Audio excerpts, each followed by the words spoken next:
This was an $800,000 a year financial job interview, but the man walked into the office wearing paint-stained, tattered clothes. The manager who recommended him was stunned, and the boss looked visibly disgusted. Facing everyone's stares, the man made no excuses and simply explained, "I couldn't change into a suit because I was detained overnight by the police for unpaid parking tickets." Looking at his resume, which listed only a high school diploma, the boss impatiently threw out a tricky question to quickly end the interview.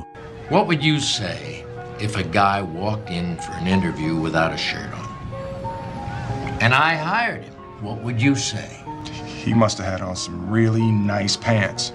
Chris's humorous answer made everyone smile, and surprisingly, he won the internship. When he learned the 6-month internship paid nothing and he'd be competing against 19 top graduates for the only full-time position, his heart sank. For a homeless, jobless man, this was a dangerous gamble. Yet he still chose to chase his dream, because he couldn't forget the look of happiness on that stockbroker's face when he drove by in a red sports car. Chris had invested all his savings into bone density scanners, becoming the sole distributor in San Francisco. But the machines were too expensive, and no one wanted them. Financial struggles drove his wife to leave, leaving him to raise their son alone. To cut costs, he had to send his son to the cheapest daycare while he worked day and night trying to sell the scanners, yet still couldn't make ends meet. By chance, his Rubik's Cube solving skills caught the attention of the HR manager, but luck didn't last. The government seized his tax refund for unpaid parking tickets, leaving him broke. They were kicked out of their motel by the landlord. On their most desperate night, father and son slept in a subway bathroom. Chris propped his foot against the door, cradling his sleeping son in his arms. The next day, they moved into a church shelter, forcing Chris to race between work and lining up for a bed each night. At his lowest point, Chris chose to sell his blood and used the money to buy the damaged parts for the scanner. That night, he went to the hallway alone to repair the scanner. The kind doctor bought the scanner as promised, and the $250 income was enough to keep him from feeling anxious for the next month.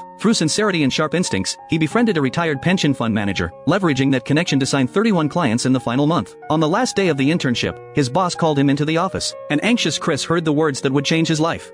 Wear one tomorrow, though, okay? Because tomorrow's going to be your first day. If you'd like to work here as a broker.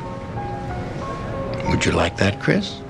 All his perseverance and suffering were finally rewarded in that moment. Overwhelmed, he stepped outside the firm and clapped for himself through tears in the crowded street.